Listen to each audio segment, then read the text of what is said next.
자, 이번 보고서는 한국항공우주, 그다음 삼성 SDS, 현대백화점, 네이버까지 한번 보도록 하겠습니다. 자, 첫 번째 한국항공우주이고요. 자, 2022년도에는 완제기 수출과 기체 부품 업황이 개선될 것으로 보고 있고요. 완제기 수출에서는 이라크 후속 산업과 인도네시아 T50, 그다음에 태국의 T50 이것들이 있고, 그다음에 기체 부품도 어쨌든 간에 리오프닝이 다시 한번 이제 활활 불타오르고 있는 상황이기 때문에 이쪽에서의 회복도 기대해 볼 만한 그런 모멘텀이지 않나 싶고요. 또 이 기체 부품 하면은 이제 제가 과거에 보고서에도 읽어드렸다시피 아스트란 종목이 있으니까 한번 검색하셔서 읽어보시면 도움이 되리라 봅니다. 자, 주요국들의 방위력 강화 니즈가 확대가 되고 있습니다. 우크라이나 침공과 그다음에 사우디 정유시설 공격 때문이죠. 자, 이 때문에 가성비 좋은 한국 방산업체들의 수주 확대가 기대가 되고요. 신규 확대가 실제로 4.1조 원 정도로 확대 기대를 하고 있으며 수주 잔고도 2022년도 기준으로는 19.8조 원으로 늘어날 전망이라고 보고 있습니다. 자, 미 공군 전술기와 해군 훈련기, 전술기 사업 등 100대에서 많게는 400대 내외에 대해서 록히드 마틴과 수주를 위한 협업이 추진될 전망이고요. 지연되었던 말레이시아, 세네갈 이쪽으로도 완제기 수주권도 진척이 있을 것으로 기대하고 있습니다. 자, 특히 저번 주 3월 18일에 한국과 UAE와 국방장관의 방위산업 협력 강화 회담 이후에 동사를 방문을 해가지고 또 이것들에 대한 추가 수주도 지금 기대감을 높이고 있습니다. 자, 그래서 여기는 이렇게 매수를 잡고 있고, 지금은 방산 쪽으로만 잡아놨는데 이제 누리호도 원래는 이제 6월에 발사로 돼 있었는데 이것을 이제 원래는 9월달 좀 뒤로 밀어놨던 것으로 보고 있는데 이거 좀 앞당겼다는 그런 뉴스를 본 적이 있거든요. 그래서 그쪽이랑도 좀 관계가 있지 않을까 싶습니다. 그래서 요것에 대한 모멘텀을 언제 받을지 모르겠으나 모멘텀이 두 가지가 존재한다는 건 좋은 거죠. 그래서 리오프닝 관련주도 있고 결국에는 이제 누리호 발사에도 영향을 좀 끼칠 것이다 라고 하는 것이고, 근데 삼성 SDS를 한번 보시면 최근 이틀 동안 완전 난리난 종목이죠. 오너가 일가의 지분 블록딜입니다. 자, 이것을 SK가 작년에 정말 많이 했었거든요. 블록딜을 상장시킨 다음에. 근데 이것을 오너 일가에서 직접적으로 삼성가는 진행을 했습니다. 물론 이유는 있었습니다. 어쨌든 상속을 받아야 되기 때문에 그것에 대해서 조금은 없어도 되는 지분 같은 것들을 좀 정리해 나가기 시작하는 것이죠. 삼성 SDS의 지분이 3.9%가 블록딜 매각으로 된 것으로 보이고, 여기서 보고서 이렇게 나왔지만은 뉴스 기사에는 8.8%로 알려져 있고, 여기 연결되어 있는 뉴스 기사를 꼭 한번 읽어보시기 바랍니다. 자, 이부진 사장과 이성현 사장의 물량으로 추정이 되고 있으며 1,900억 원의 현금이 확보된 것으로 보이고 있습니다. 다만 예정된 물량 추례입니다. 우리가 몰랐을 뿐. 오보행 해소라고 볼 수도 있는 국면이고요. 오너 일가의 상속세 규모가 12조 원을 고려하면 추가적인 지분도 그 대상이 될 수도 있고, 실제로 지금 삼성전자가 그 얘기가 나오고 있습니다. 물론 1% 미만의 소액주이긴 하지만 그래도 시장에서 느껴지는 파급력은 좀 다를 수 있기 때문에 저는 개인적으로는 삼성전자도 좀 뒤로 밀릴 것이다 라고 좀 판단이 되고 있고, 물론 삼성 SDS처럼 7%, 8% 이렇게 떨어지는 것이 아니라 1, 2% 정도 이렇게 떨어지는 것이 있지만, 실질적으로 삼성전자처럼 이런 대기업이 한번 휘청거리는 건 사실 그렇게 쉽진 않죠. 하루에 그냥 갑자기 매물들이 내려오는 거기 때문에. 자, 그래서 지분 매각이 펀더멘탈과는 무관하기 때문에 주가는 정상 자리를 찾아갈 것이고, 삼성 계열사와 오너일가의 지분 합쳐서 50%를 넘어가기 때문에 쥐배 구조의 이슈도 없습니다. 또한 올해 1분기는 작년 4분기와는 다르게 일회성 비용에 대한 요인들이 제거되고 있기 때문에 수익성 개선이 예상이 되고, 또한 대외 고객 확보를 통해서 장기 스토리, 성장 스토리도 유효하기 때문에 삼성 SDS를 매수하는 건 적극 추천이다 라고 되어 있습니다. 저도 이 의견은 동의하지만 이미 어제 나온 날과 오늘까지 해가지고 어느 정도 국면이 좀 진정이 됐단 말이죠. 오히려 주가가 올라왔어요. 그렇기 때문에 저는 사실 좀 늦었다고 좀 판단이 되고요. 물론 그럼에도 불구하고 이제부터가 시작이라고 판단되시는 분들은 매수가 허용이 되겠습니다.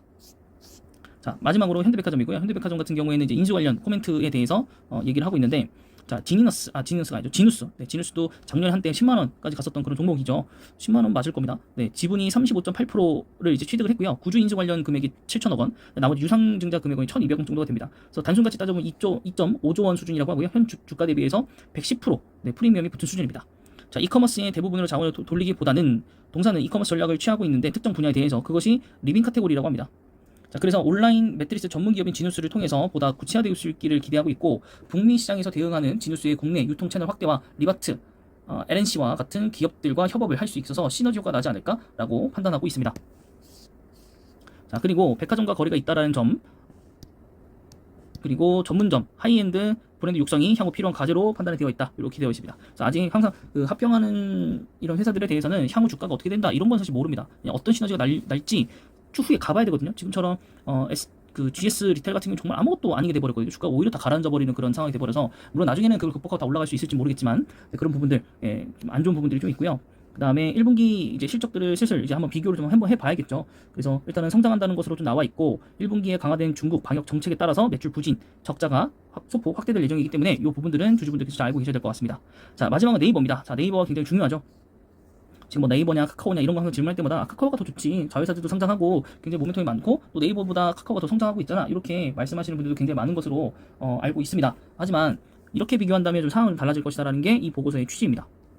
자, 그래서 첫 번째 볼 거는 네이버 쇼핑 대 쿠팡이고요. 네이버랑 쿠팡이랑 시가총액이 거의 3.5배 정도 차이 나고요. 그다음에 성장률 같은 경우에도 네, 차이가 나긴 합니다만 쿠팡은 1.8조 원 정도의 순적자를 희생해서 고성장을 이뤄낸 기업이고요. 네이버는 오히려 고마진 오픈마켓 모델로 향후에 격화될 이커머스 시장에서 가장 유리한 위치에 점에 있고, 사실 우리가 쿠팡과 네이버 쇼핑으로 거의 모든 걸 하고 있기 때문에 이 쿠팡만큼의 물류력과 이런 걸 확보한 이제 다른 업체들 뒤에 좀 나중에 나오게 될 건데, 이제 그런 회사들과 경쟁이 아마 살아남을 수 있을지. 물론 사람들 쿠팡에 너무 이미 익숙해져 있긴 한데, 사실 불편한 상황도 요즘에 좀 나오잖아요. 택배를 너무 막 던진다, 혹은 너무 좀 더럽게 온다, 이런 것들이 좀 나오고 있기 때문에 그런 부분에서는 또 네이버 쇼핑이나 다른 부분 회사들이 대체할 수 있지 않을까 싶기도 하고요. 자, 그리고 또 네이버 웹툰과 카카오 피코마인데 4조 원과 10조 원 차이가 나고요. 매출은 네이버가 더 좋습니다. 그리고 사용자도 네이버가 훨씬 더 높습니다. 하지만 일본 시장에서 1위를 하고 있다는 것과 네이버는 전 세계 시장과 북미, 유럽 이제 초기 단계라고 일컬어지는 이런 지역에서 하고 있다, 요거에 좀 차이가 있다라는 것이죠. 시총 보면 또 네이버가 또 밑에 있어요. 또 이제 카카오페이와 네이버페이 상장하고 안 하고 차이도 있겠지만은 지금 또 2배 정도 넘게 차이가 나고 있고, 근데 또 매출액은 네이버가 더 좋아요. 그리고 순이익도 마찬가지고 결제액도 마찬가지고. 하지만 카카오가 갖고 있는 게 있죠. 네, 금융 서비스. 근데 이것도 이제 네이버페이도 가능해지게 바뀌었어요, 법이, 카카오 때문에. 자, 그리고 또 제페토와 로블록스 기업을 또 비교해 볼 수 있는데 이 사용자 수는 정말로 제페토가 많습니다. 특히나 K 컨텐츠 때문에 말이죠. 저도 이제 제페토 때문에 한번 얘기들 때문에 제페토 한번 해봤는데, 사실 뭐 들어가면서 뭐 거기 있는 사용자들 얘기도 해보고 했는데, 사실 뭐 자기네들도 뭐 그냥 뭐 모르겠다, 그냥 뭐 와서 자기네들끼리 그냥 음성 채팅하고 논다, 뭐 이렇게만 얘기를 하더라고요. 그리고 그럼 여기서 로블록스가 좋은 거냐라고 말씀을 하시면, 로블록스도 최근에 이제 코로나가 이제 점점점 완화 추세로 가면서 위드 코로나로 가면서 사용자 수가 급감하고 있다고 합니다. 실제로 아이들이 다 밖으로 나가서 방과 활동을 하는데 로블록스 할 시간이 어디 있습니까? 오히려 우리나라 이용자들만 많아질 뿐 사실 이제 해외 유용자들은 떨어지고 있다고 합니다. 그래서 그런 것들도 있고, 또 여러 가지 것들을 이용해서 또 네이버도 제페토로 성장할 수 있다라고 나와 있는 것이 있고요. 그다음에 그 밑을 가시면은 이제 좀 더 상세한 게 나옵니다. 자, 검색은 구글, 그다음에 모바일 광고는 카카오 커머스, 카카오, 그다음에 커머스는 쿠팡, 웹툰은 피코마, 제페토는 로블록스, 페이는 또 페이로, 이렇게 비교가 가능한데요. 일단 네이버 시가총액과 또 이제 알파벳, 구글의 시가총액이 꽤 많이 나죠. 근데 이것은 이제 유튜브라는 것, 사실 요즘 유튜버 쓰면 못하잖아요, 그죠? 사람들 거의 뭐 생활을 못할 정도인데 쿠팡과도 비슷하고, 또 이 검색 엔진에서 네이버로 또 빼놓을 수 없듯이 비슷한 상황이라고 볼 수 있겠고요. 미국 시장과 한국 시장의 차이일 수도 있어요. 이거는 비단 비교하자면 어디서 뭐 네이버랑 구글을 비교하냐 이렇게 할 수도 있는데, 어쨌든 비교만 하자면 이런 겁니다. 대상을 찾자면. 자, 그다음에 네이버 쇼핑과 쿠팡인데, 여기서도 아까 말씀드렸다시피 위의 내용들은 똑같은 내용이고, 가장 큰 약점은 배송 경쟁력이죠, 네이버가. 하지만 이마트, 제3자 물류업체 등을 협력하고 있고요. 대한통운과 지난해 풀필먼트 센터에 이어서 풀필먼트 20만 평 이상의 풀필먼트를 설립하고 있다고 하고 있습니다. 나타날 것이기 때문에 결론적으로는 이것도 또한 괜찮은 거 아닌가라고 생각이 들고, 그다음에 이 SSG, 이베이, 그 다음에 롯데온 등 대기업의 공격적인 국내 이커머스 시장 진출로 시장 경쟁은 더 격화될 것이고, 적자를 통해서 고성장 유지하는 건 불가능할 것이다 라는 거. 그럼 결국엔 고마진 수익인 네이버가 훨씬 더 좋다. 최근에 그래서 쿠팡도 이제 처음에 투자했던 초기 주주들이 이제 전체적으로 나가고 있어요, 블록들을 통해서. 네, 그래서 그 부분을 보면 정말 네이버가 쿠팡 시총보다 높아야 되지 않나 싶고, 또 커머스 솔루션 수익 모델이 있고, 또 라이브 커머스도 잘 되고 있고. 네, 웹툰 쪽을 보시면 이제 일본 중심과 국내와 전 세계 중심이라는 차이만 있을 뿐 동일한 지점이기 때문에 제일 비교가 쉽습니다. 하지만 카카오 피코마도 결국에는 경쟁률은 있어요. 83% 정도가 되는 앞선 성장률을 보이고 있고, 6조 원 규모이기 때문에 이거 압도적인 겁니다. 여기서 연속적으로 1위를 하고 있기 때문에. 물론 네이버 같은 경우에 전 세계에서 만화 부분 1위로 높은 성장을 하고 있고, 전 세계 8만 2천만 명이라는 월 사용자를 확보하고 있고, 또 그 카카오 피코마에서 사용하고 있는 기다리면 무료와 같은 이 유료 결제자 비중이 많이 증가하게 된다면 그 성장률은 더 크게 나타낼 수 있다라고 판단하고 있고, 근데 저걸 해야 말이죠. 예, 그래서 국내 말고 미국과 유럽은 아직 이런 컨텐츠 시장이 초기이기 때문에 성장률이 나중에는 월등히 높아질 수 있다. 그래서 또 나중에 한 뭐 1년, 2년 지나면 와, 카카오보다 네이버지 이러면서 또 네이버가 확 올라갈 수도 있어요. 예, 결론은 장기 투자가 답이라는 거죠, 네이버는. 그래서 영화로의 2차 판권도 지금 진행되고 있고, 카카오 페이 쪽도 보시면은 쿠팡하고 약간 비슷하다고 보시면 돼요. 손실이 크다. 네이버 페이는 성장률 좋지만, 그리고 대출 펀드 이런 걸 하고 있지만 결론적으로 중단된 기간도 있었고, 이것을 이제 네이버 쪽에서도 할 수 있는 걸로 바뀌었기 때문에 나쁜 부분은 없다. 결론적으로는 그 네이버 파이낸셜도 같은 거를 이제 할 수 있기 때문에 네이버가 이런 것들을 언제 하느냐, 이런 게 중요한 거죠, 결론적으로 따져보면. 자, 한국항공우주로 넘어왔습니다. 자, 최근에 주가 계속 높아졌네요. 와, 4만원까지 올라갔었네요. 네, 안본 사이 더 올라갔네요. 그 기사로 한번 보여드리긴 했는데, 외국인이 한번 크게 질렀네요. 네, 크게 2번이나 세 번 정도 질렀네요. 그때마다 주가가 얼마큼 올라갔을까요? 네, 크게 질렀을 때마다 4%, 2%, 7%, 13%, 네, 바닥 저점에서부터 시작하면 거의 16% 정도 오르는 거죠. 네, 13% 넘게 오른 거죠. 네, 뭐 그러니까 사실 지금 뭐 매수할 타이밍은 놓친 것 같고 방산과 함께 누리호 기대감까지 같이 올라오지 않았나. 그래서 지금 전저점 깨고 지금 날아가고 있는 상태이기 때문에 네, 뭐 지금 뭐 요거를 지금 사라 마라 뭐 이런 건 말씀 못 드릴 것 같고 오히려 누리호 모멘텀으로 사실 거면은 이 하나 에어로스페이스 네, 여기가 오히려 좀 더 괜찮고 여기도 이제 방산주로 엮여 있었기 때문에 여기도 지금 사실 좀 바닥을 다지고 이미 한번 실적 모멘텀으로 날아갔고 지금도 약간 올라가려는 지금 모멘텀을 갖고 있어요. 네, 그래서 여기도 정고점을 지금 깨는 형세이고요. 그 다음에 아니면 하나 시스템도 있긴 하죠. 하나 시스템. 그래서 다음 대안으로는 하나 시스템이고요. 하나 시스템 뭐 견조한 회사죠. 네. 근데 여기도 벌써 좀 많이 회복한 느낌은 있어갖고 방산주는 조금 더 지금은 좀 들어가기 좀 어려운 것 같습니다. 물론 이 이외에 다른 방산주들이 남아있을지 모르겠지만 예, 조금은 어려워 보이고 삼성 SDS 보시면 네, 블록딜이 사실 별 내용이 아니었기 때문에 올라온 거죠. SK 바이오팜하고는 다르죠. 이거를 수익을 낸 거를 다른 회사로 뭐 자금을 투입시키거나 이런 게 아니라 얘네는 삼속세를 내야 되기 때문에 결국에는 삼성가를 지키기 위해서 한 것이기 때문에 주가가 떨어졌다가도 다시 금세 올라가는 모습을 보이고 있습니다. 그래서 삼성전자 SDS 첫째 날에 네, 투자하셔서 성공하신 분, 수익 내신 분들 네, 축하드리고 네, 그다음 이제 삼성전자가 좀 기다리고 있다라는 거 네, 하나만 좀 기억해 주시고 네, 사실 저는 첫날 이 기사를 보고 사실 사도 되겠다 싶었어요. 왜냐면 재무가 너무나도 좋은 기업이었고 오히려 PER이 떨어지고 배당은 주는 회사이고 또 주가도 떨어진 이유가 블록딜 때문에 떨어진 거였다면 오너가 일가에서 내놓은 거였다면 괜찮지 않나.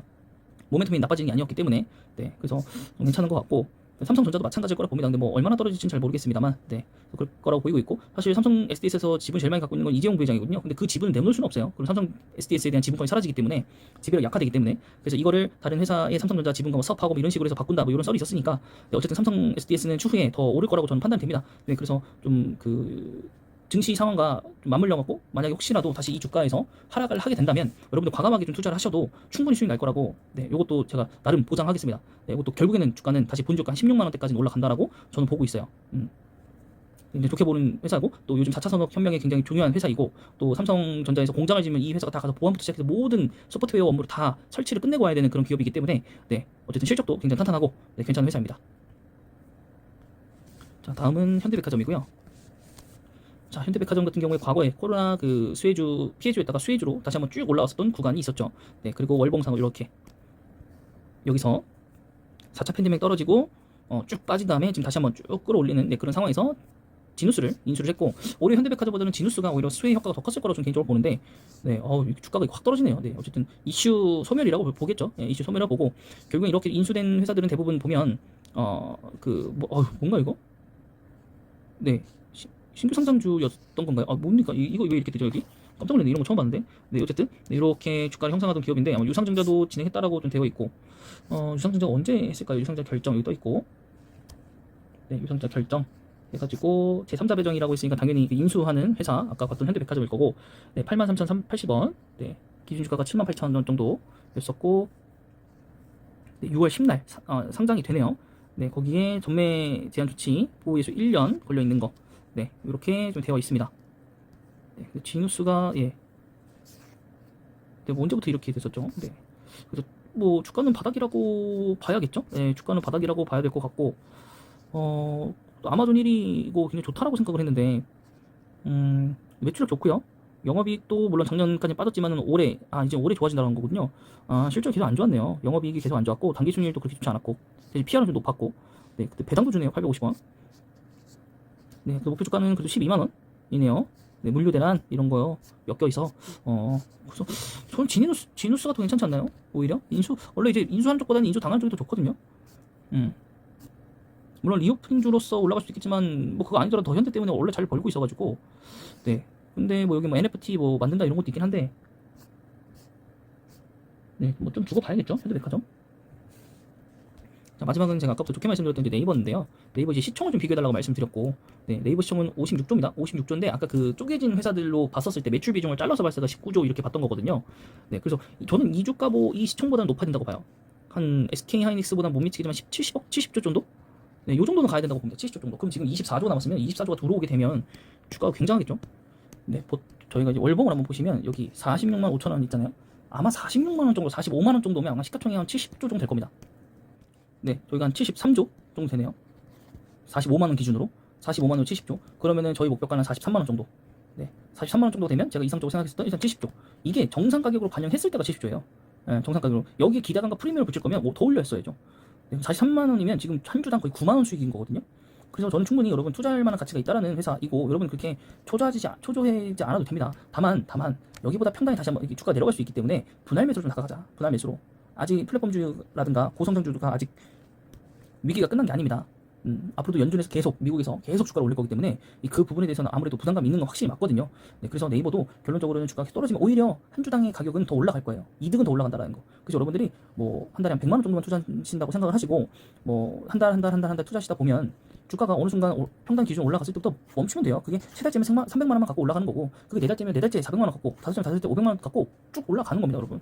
그 주가까지 도달할 때까지. 네. 그러면 사실 세 주씩 산다고 치면은 우리 목표 주가가 10만 원 정도 있으니까 더 평단 내려간다는 가정하에, 그러면 한 주당 한 주당 10만 원씩이니까 한 달 투자할 때마다 30만 원씩이 붙는 거예요, 수익이. 그게 늘어가는 거죠. 그럼 이게 세 달째 붙으면 더 좋은 거고, 네 달째 가면 더 좋은 거고, 이게 두 달 만에 올라갔다. 그럼 뭐 어쩔 수 없는 거죠. 60만 원만 먹고 내려오는 거죠. 60만 원 벌기가 쉽습니까, 여러분? 물론 돈이 많으시고 시대가 크신 분들, 혹은 물린 금액이 없으신 분들은 가능하겠죠. 근데 그게 아니신 분들은 굉장히 60만 원 벌기가 힘들죠. 한 종목에서 그것도. 네, 제 말 무슨 말인지 이해되셨죠? 그래서 이런 식으로 자꾸 그 단타 위주로, 테마주 위주로 투자를 하시는 것보다는 확실한 모멘텀을 가지고, 확실한 정보를 가지고 좀 기다릴 수 있는, 네, 그런 종목의 투자를 분할적으로 하시게 된다면 충분히 수익을 욕심내지 않는 선에서 해결할 수 있고, 그러면 물려도 마음이 편안하고, 혹은 물릴 일이 없고, 혹은 물릴 일이 없다는 건 말이 안 되지만 물리는 기간이 적고, 혹은 의도치 않게 높은 가격에 사서 오랫동안 물려있는 일들을 좀 방지할 수 있다. 네, 그것을 말씀드리도록 하겠습니다. 네, 지금 제가 크게 물려있는 것들이 대부분 다 그런 거에서 지금 기인해 있는 거거든요. 아직도 해결이 안 된 거.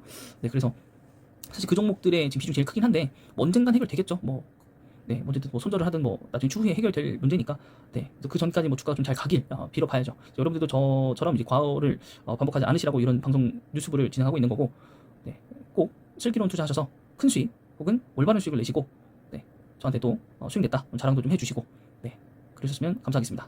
네, 이번 영상은 여기까지고요. 영상이 마음에 드셨다면 구독과 좋아요 그리고 댓글까지도 부탁드리겠습니다.